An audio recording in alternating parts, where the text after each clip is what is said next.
welcome to a brand new episode of Black, White, and Red All Over. I'm Victor Dandridge. Ryan Seymore. This week, what happened? Like, good books just spouted all over the place. Just, good books in your face. And the cuts we had to make to get to the 5 that we chose each, which almost aren't even the same. Almost. And what's funny is, like, we actually crossed over in things that we read that I ended up putting back. Like, it was a very difficult conversation to have within myself to figure out what we were going to talk about. Because you could almost push in all, like, on Marvel or DC. Literally, I was almost all Marvel except for Kick-Butt, number 2. That was crazy difficult. Crazy difficult. So, decisions.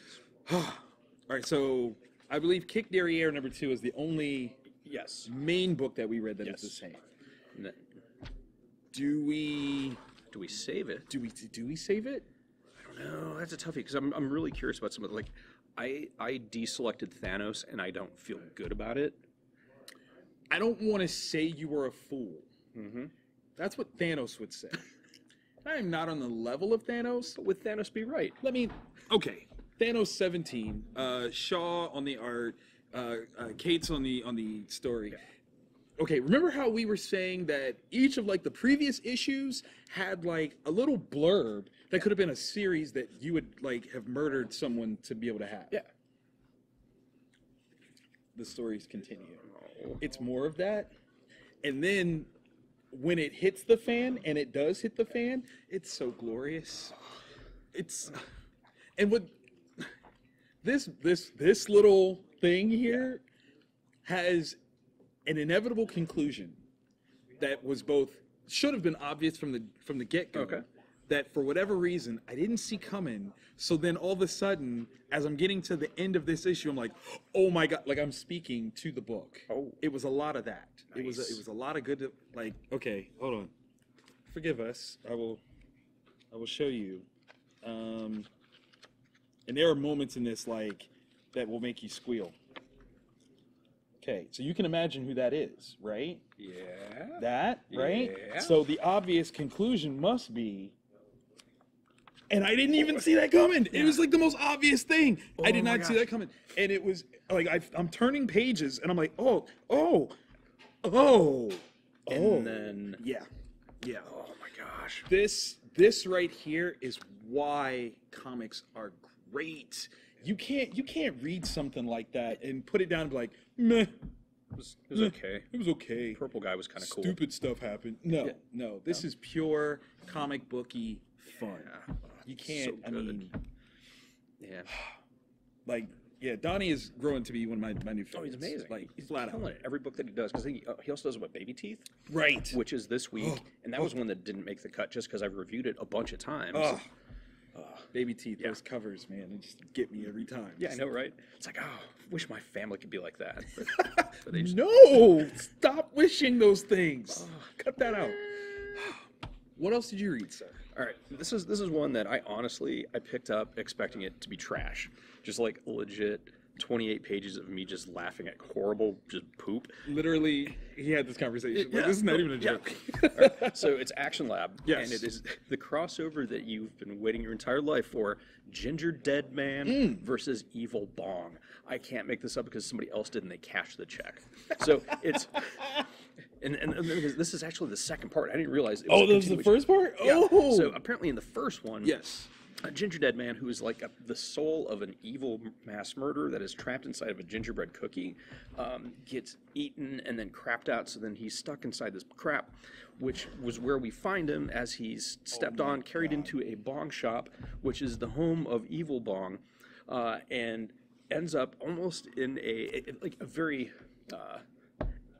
the I Hate Fairyland setting, which is inside the Bong's mind, and this is super meta, super meta. It's hysterical. Okay. It's like for anybody that's like, oh man, I wish Doomsday Clock was this week. What do I read?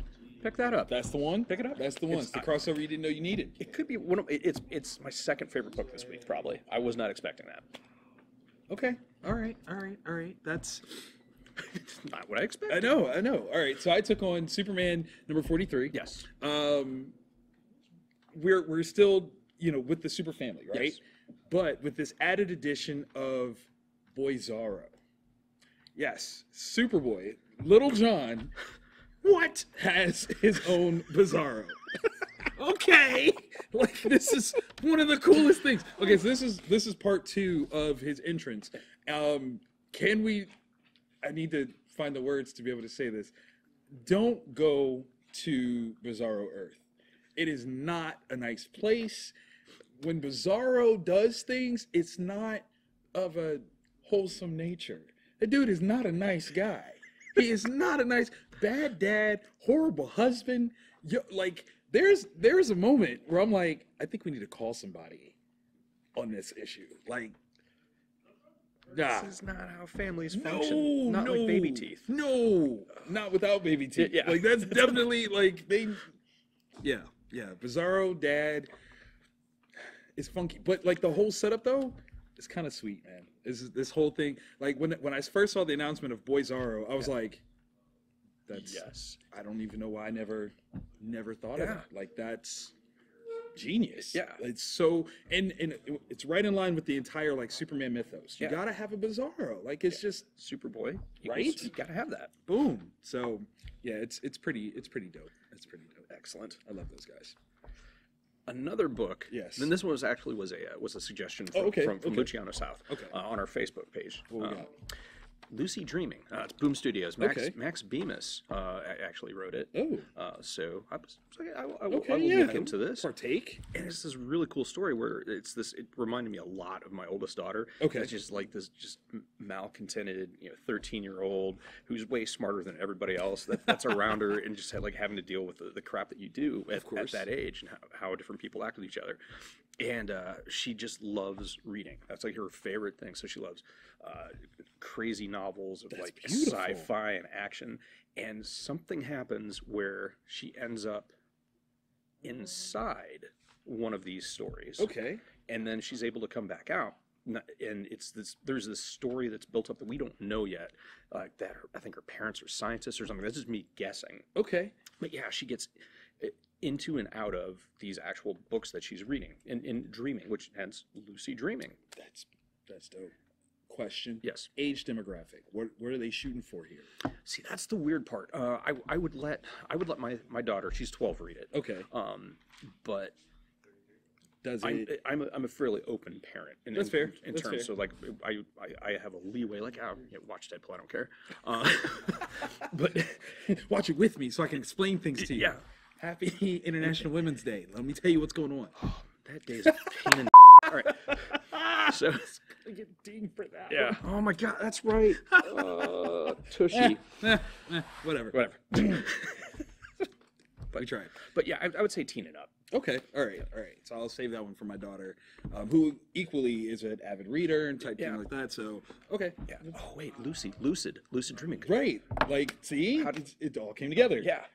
I thought you were saying that earlier. I thought you totally got that. I'm just dumb. I'm just dumb. No. You just wait for it. That's all. You're not dumb. You got there. You got there. You totally got there. My brain's on an escalator that's broken. It's just Escalator's waiting for you. Can somebody come help? We're stuck. All right, so let's get down to it. Let's peel back the layers. Yes. Kick Donk number 2. Mm-hmm. Mark Millar. JR.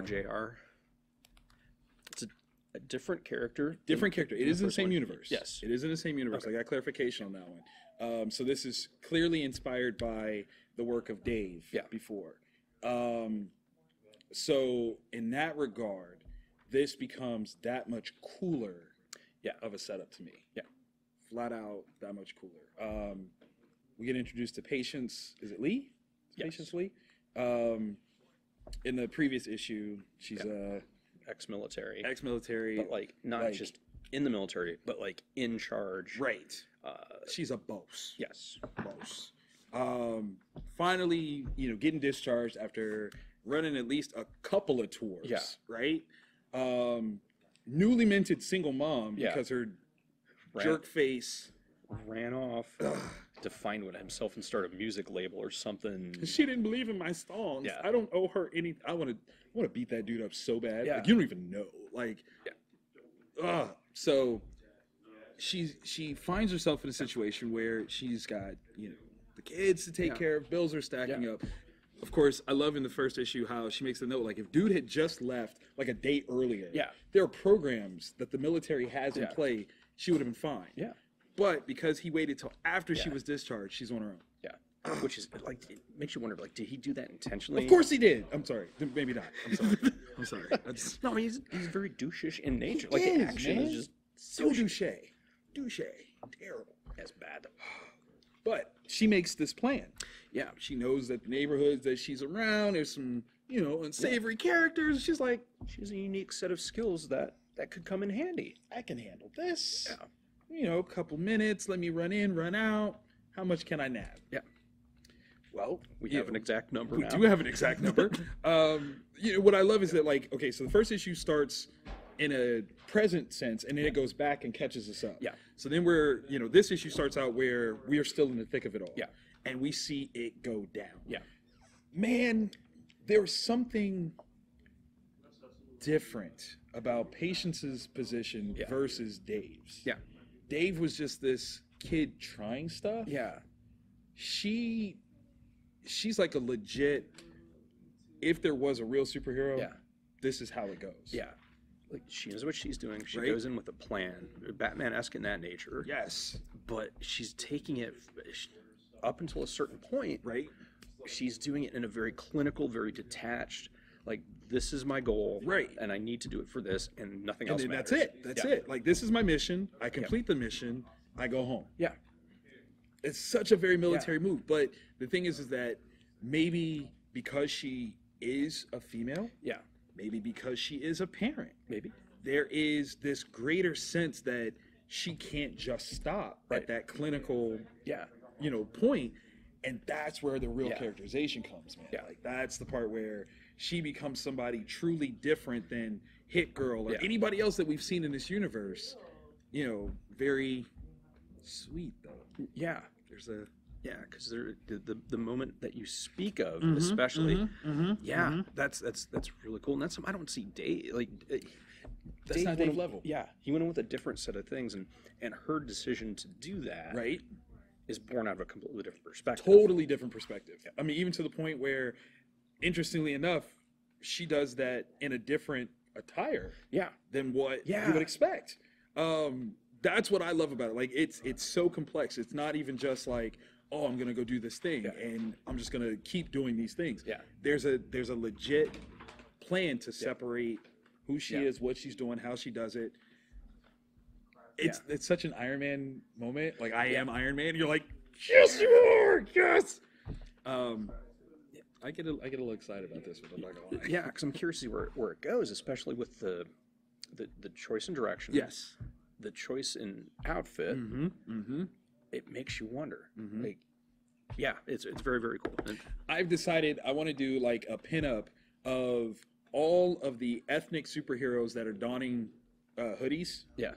Patience is definitely going on there. Oh yeah. My character Smith from the Samaritan series definitely going on there. Luke Cage is going on there. The lead character from the series Black is going on there. If you guys have any other characters, ethnic with hoodies on, drop me a line. I just want to do a giant poster. Yeah. And it's like, we're here to save the hood. I don't even know. Like, it might be the phrase, it might not. But let's go. Let's do it. It's a beautiful thing. I love the nondescript, like, uniform of just the hoodie. Yeah. Like, it's become that. It's cool. It's so cool. Oh, dude, which one is book of the week for you? I don't know, man. That's actually... It's like cutting the baby in half. It kind of is. It kind of is. Like, Thanos is up here. Yeah. Kick Derriere is really high. Yeah. The only, and I don't even want to call that a problem. See, the thing is, I'm technically ahead. Yeah. In that series, so I know what comes next. And this is one of those books where, like, you read this one issue and you're like, oh my god, that's amazing. And you read the next issue, you're like, that was even better. So now, because I'm an issue ahead. This one is dope, so I don't even know what's coming next. You don't even know. So, I'm struggling. Is it toughy? It's a tough one. I don't know. I think we might have to have multiple books of the week on this one. I think we're going to have to because there's subtleties. There's a lot of winners here. Yeah. There's a lot of winners here. While we figure that out, though, let's go for some honorable mentions. All right, so honorable mention wise, we've got one that's the same, two very different, all Marvel. Yes. Yeah. It doesn't happen regularly. Marvel pumped out a lot of stuff this week. Like, I mean, a ton of good stuff. Right. Like ahead of, I wonder if they're getting ahead of next week's going to be Doomsday Clock in. Doomsday Clock. You've got the upcoming. I mean, you really got to get as much content out as you can before Action Comics 1000 comes out. Like there's a lot of stuff that could just bury them. So this was kind of smart. This was kind of smart. Where do you want to start? Start off with the Doctor Strange Damnation, because that was one that I deprioritized. Doctor Strange Damnation #3. It hit the fan. We've got like this new version of the Midnight Suns, right? Okay, we got Wong, we got Blade. Where we last saw Blade, last issue, homie is sitting with Mjolnir, a flaming, burning Mjolnir on his chest. It's not okay. Okay, like thrown by a Ghost Rider Thor. Like that's a problem. It's a slight problem. An issue. I love how they go to address it. It's dope. There's a moment in here where you're like, oh my god, that's pure doom. But then Blade flips it, turns it around into something that's really kind of like, oh snap, you messed up. This one, I have to admit, the Doctor Strange part is cool. They just should have called it Damnation. Just Midnight Suns Damnation if you want to. Just because it's so much more than just Doctor Strange. Way bigger series. I love it. It makes me wonder if it was a marketing decision. Like if we call it Doctor Strange because there's the movie. People will know it. People don't know Midnight Suns. Oh, that's a good point. That's a good point. That's a good point. I don't know. I still would have done it. Maybe that's just me. I mean, you gamble. Guardians of the Galaxy, not a lot of people knew who that was. It's one of the greatest franchises in Marvel cinematic history. So sometimes you got to put the ball in the hands of the shop owners. Because what happens is if we like a book, we'll talk to people about it and we'll sell the book. Boom. It doesn't matter what it's called. Boom. Well, that match. I mean, and not saying that Doctor Strange doesn't have its own support, but the Midnight Suns. How many different directions can you go off of that? Yes, exactly. Just throwing it out there. I read Thor as well, but it didn't make my list. Let's chop it up. Yeah, it's one. Stuff happens. Yes. I don't know if it's going to be. If it's the thing. Is it that or is it 706? Right. But when it does happen, though, it hurts. Man, this ride of Jane Foster as Thor has been one of the most refreshing events in comics as a whole in a long time. It's not just a gender bend of the character. Right. Not even in the slightest. No. There's a finality. There's she is mortal, and she is well aware of it. She's well aware of the choices that she's making, and it makes it even better. It makes it even better. Especially when you see the boast and the nastiness of Mangog, no god can defeat me, and she's like, well, hey, I'm actually immortal. So this is something you're not even prepared for. It's such a cool setup. Jason Aaron's run on this one from start to finish, like this will go down. Walt Simonson. Exactly. Like this is up there with Beta Ray Bills and the Stormbreakers and all of that. You will not be able to talk about Thor without talking about this run because it's amazing. It's absolutely amazing. I know that stuff is changing. We're getting Odinson back, which is cool. Not taking anything away from that, but shout out to Jane. Forever. She knocked it out of the park. Forever. Weapon H, #1. Have you ever wanted a monster truck with a bazooka? That's like literally, yes. You're absolutely right.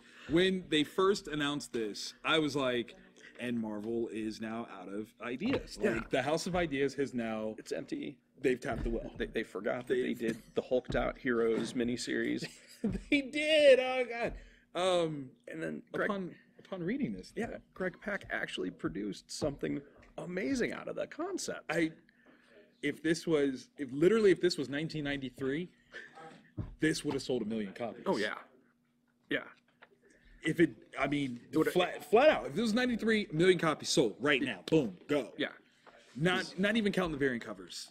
1 million copies. Because it's just it actually it ends up being super cool. Yeah. Because if you haven't been following, Weapon X was the series that kicked all this off. Right. A bunch of the issues sold out almost immediately because of the first appearance of the character Weapon H, which is half Hulk, Right. half Wolverine. Yes.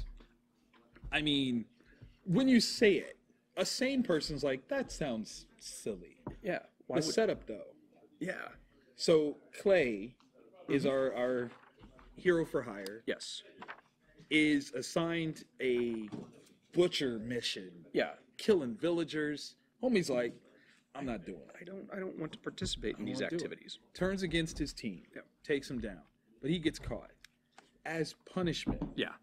Like, you know your program is bad when people send you there as punishment. Yeah. He gets turned over to Weapon X. Yeah. They've collected mutant DNA. Yeah. Bad guys, Yeah. of course. But they've got Wolverine. Yeah.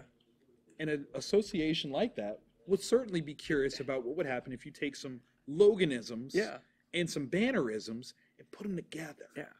And then somehow still stick him with adamantium. Because why not? I have a gun that shoots guns.